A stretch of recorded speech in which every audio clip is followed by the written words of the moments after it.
बेवड़ी बहू। लड़कों को दारू पीते हुए सुनना आम बात है। लोग कहते बेवड़ा बेटा है। क्या होगा जब बहू दारू पिए? ये कहानी बेवड़ी बहू की है।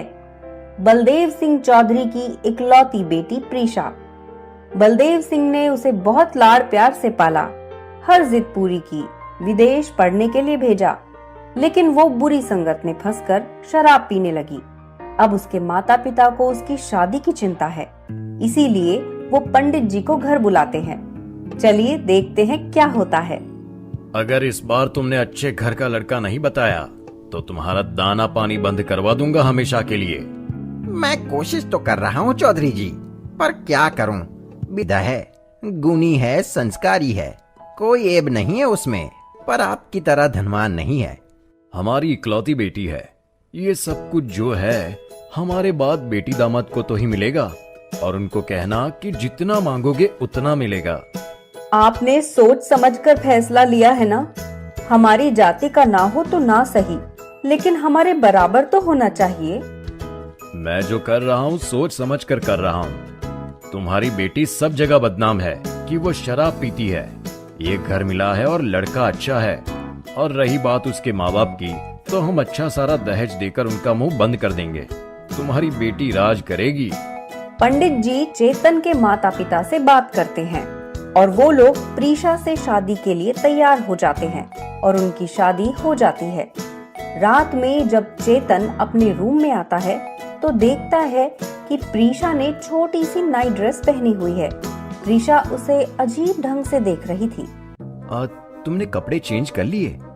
ये सब बहुत हैवी था, थकान भी हो गई थी। मुझे अबला नारी मत समझना। तबला बजाती हूँ मैं। खबरदार जो मुझे रोकने टोकने की कोशिश की तो मैं अपनी मर्जी से जीऊंगी, पार्टी करूंगी, शराब पीऊंगी, मजे करूंगी। इस तरह प्रीशा बोलते बोलते सो गई। शादी को 6 महीने हो गए। प्रीशा रोज पार्टी में जाती और शराब पीकर आती। खाना किधर है मेरा? अरे ओ सासू जी, बड़े बड़े गिफ्ट लेते मटक मटक के ले रही थी। अब जब मेरा खाना बनाना है तो कमरे में घुसी है। बाहर निकलो। प्रीशा, प्रीशा संभालो खुद को, चलो कमरे में, हम कमरे में खाना लेकर आते हैं। नॉनसेंस, सब बातें नॉनसेंस। अच्छे घर के बेटे पी सकते हैं, बहू क्यों नहीं? देखो जी देखो, ये मेरी ससुराल है।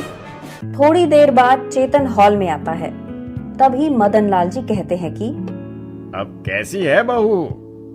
ठीक है, सो रही है। बस बहुत हो गया। कल के कल इसके माँ बाप को बुलाओ, उनकी लाडली बेटी की करतूत सुनाओ, उन लोगों को भी तो पता चले।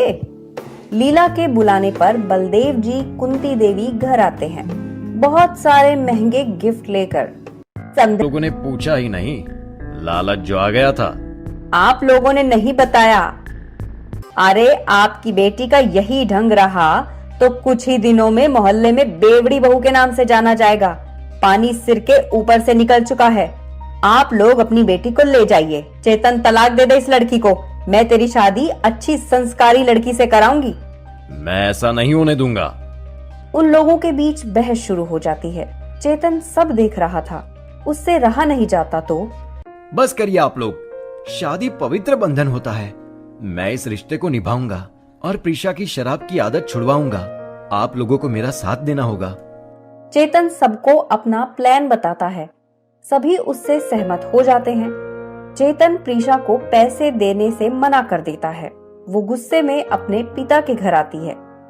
डैडी, आपने किस फटीचर घर में मेरी शादी करा दी? उसने पैसे नहीं दिए मुझे।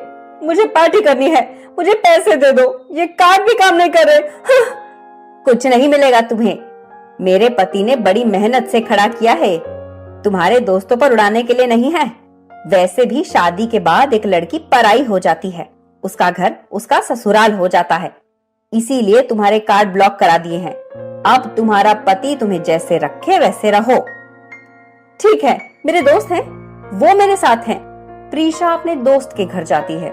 वहाँ उसकी तबीयत खराब हो जाती है। उसके दोस्तों में से कोई उसकी शराब पीना जरूरी नहीं है।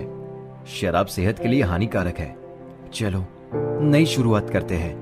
तो कल मेरे साथ रिहैब सेंटर चलो, डॉक्टर से मिलो, शराब की पीने की आदत छोड़ो। प्रीशा रिहैब सेंटर में जाती है।